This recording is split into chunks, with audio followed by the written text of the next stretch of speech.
Hermanos, que Dios les bendiga. Me escuchan hasta atrás. Grevi, hermano Manuel Flores, ¿estamos bien? Escuchamos volver. Hermanos, hoy quiero darles gracias a Dios. Definitivamente que Dios, ayer platicábamos con los caballeros, y Dios ha sido fiel con nuestra congregación este 2023 y en todos los años que han pasado. El jueves estudiábamos acerca del tiempo de longevidad que tiene la congregación, y la congregación tiene un tiempo ya grandecito, ya es una congregación adulta, ¿verdad? Estábamos hablando que más o menos tenía 47 años, ¿verdad?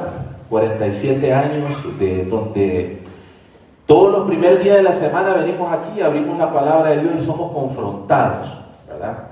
A pesar de las dificultades, a pesar de todo lo que ha pasado en el transcurso de la historia, Dios ha sido fiel y hoy es un claro ejemplo de ello.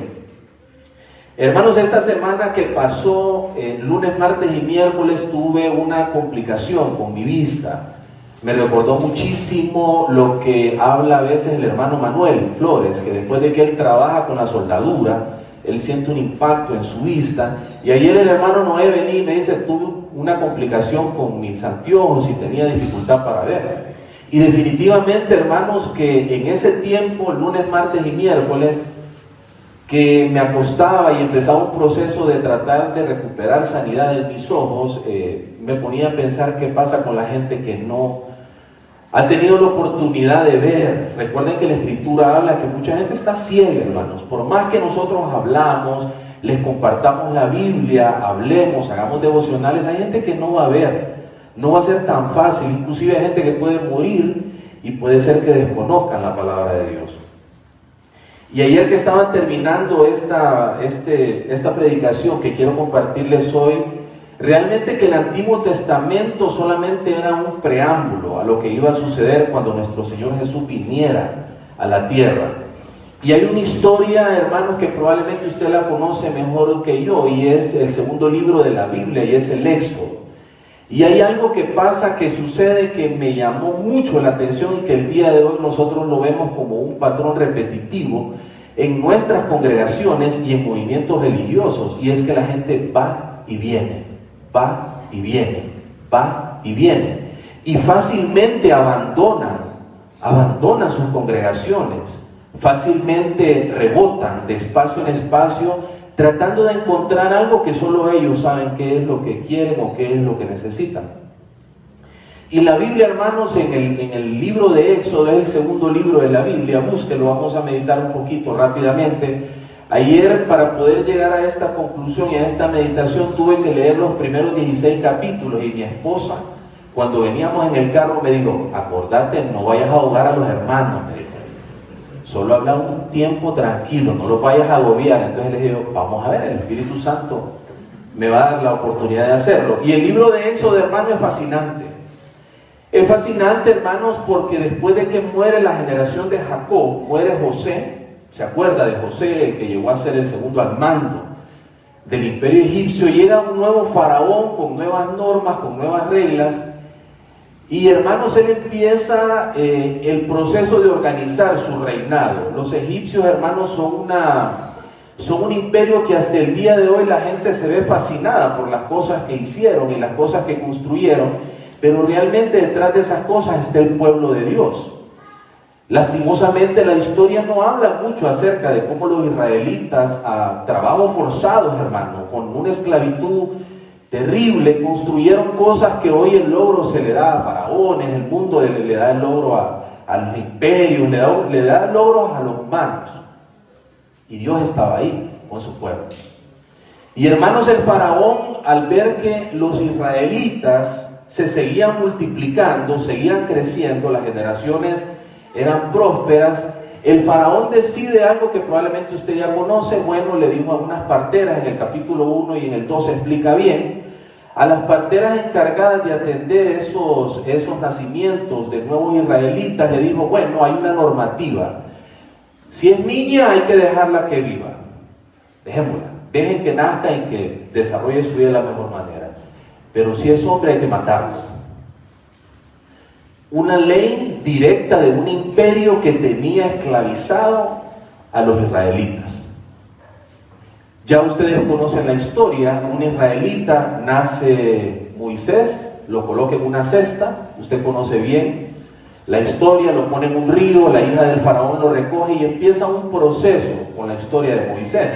Moisés crece, hermanos, rodeado de egipcios que lo acobijan y forma parte de la estructura egipcia, entrenado militarmente, entrenado con las tradiciones. Acuérdense que los egipcios eran sumamente idólatras.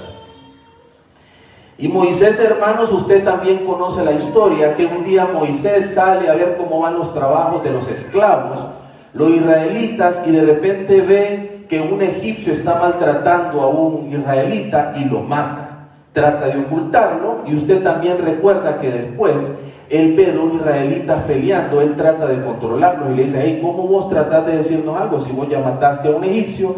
Y la historia comienza, Moisés se va de ese lugar que es dominio totalmente de los egipcios y empieza un proceso a recibir la dirección de nuestro Señor Dios en ese momento, ¿no? Empieza a recibir instrucciones claras de qué debe de hacer y cómo él va a ser una persona que va a servir de instrumento para libertar de la cautividad y de la esclavitud a su pueblo.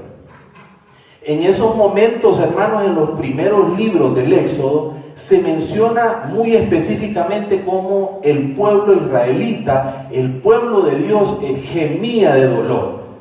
Cuando uno habla, hermanos, de esclavitud, en la Biblia se menciona, en el Antiguo Testamento y en el Nuevo Testamento, se menciona mucho la palabra esclavitud, lógicamente con significados diferentes en cada episodio. Pero hablar de esclavitud, hermanos, gira muchísimo más de lo que nosotros generalmente escuchamos. La esclavitud generalmente la gente la asocia a esos patrones de conducta que habían antes. ¿Se acuerdan? Gente extraída de África contra su voluntad, llevada a lugares. Y la esclavitud, hermanos, comienza en el tiempo de la Mesopotamia y en el antiguo Egipto. Ahí comienzan los primeros principios. El pueblo de Dios fue de los primeros que recibió esclavitud.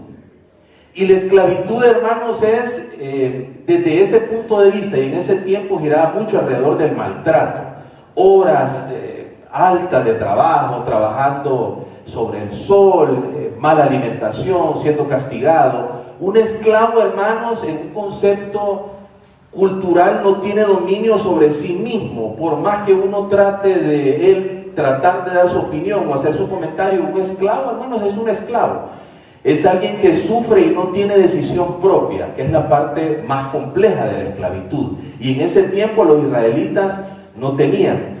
Y algo interesante, hermanos, en el libro del Éxodo es que Dios nunca desamparó al pueblo de Israel.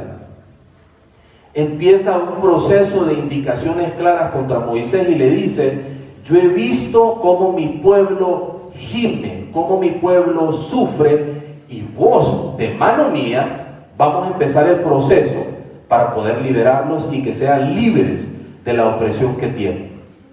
Y hermanos, en el capítulo 3 del libro de Éxodo, le voy a leer la primera parte, que es la que quiero que meditemos hoy en esta mañana.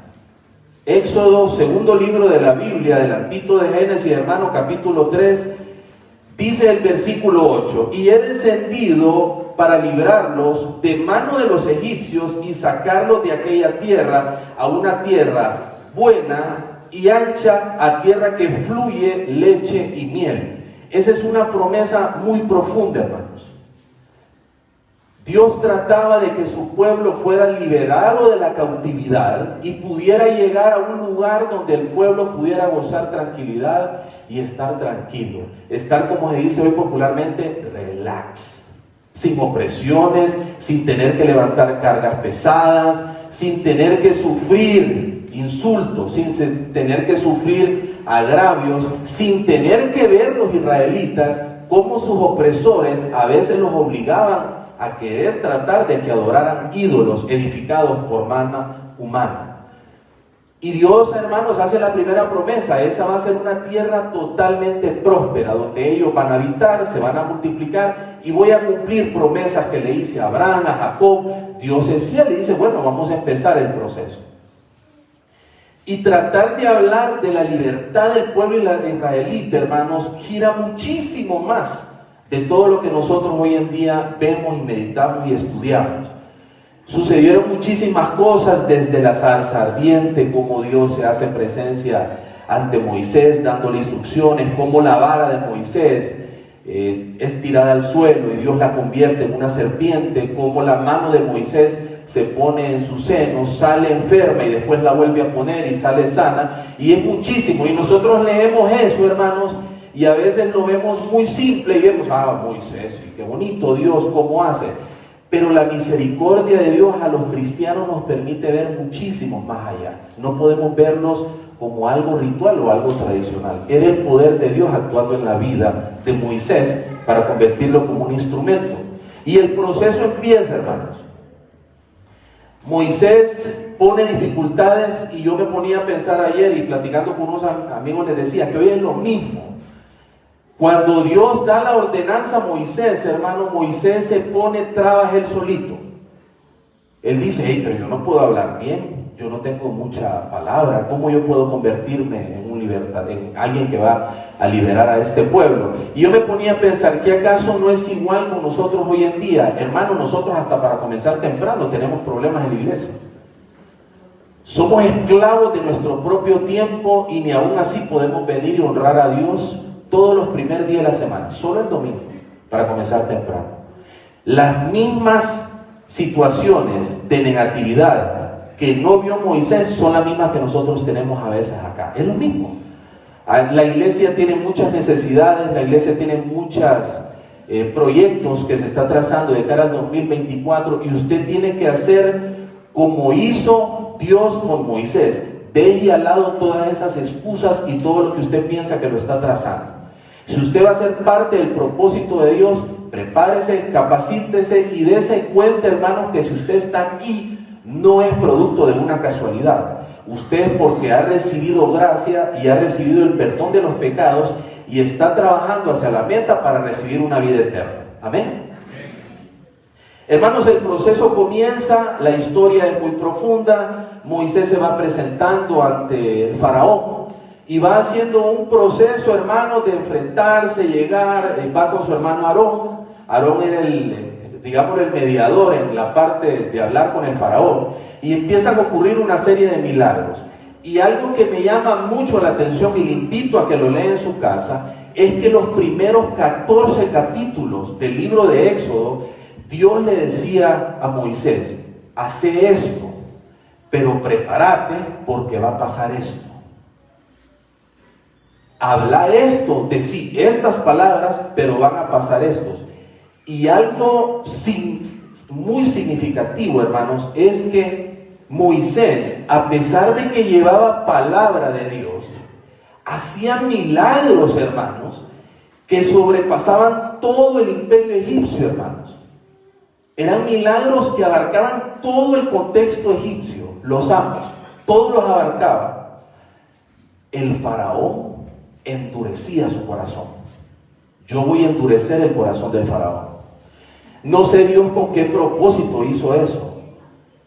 No sé por qué Dios, siendo el creador del universo, no mandó fuego del cielo, así como hizo con Elías, acabó con el imperio egipcio y dejó que los israelitas vivieran en tranquilidad, sino que fue un proceso.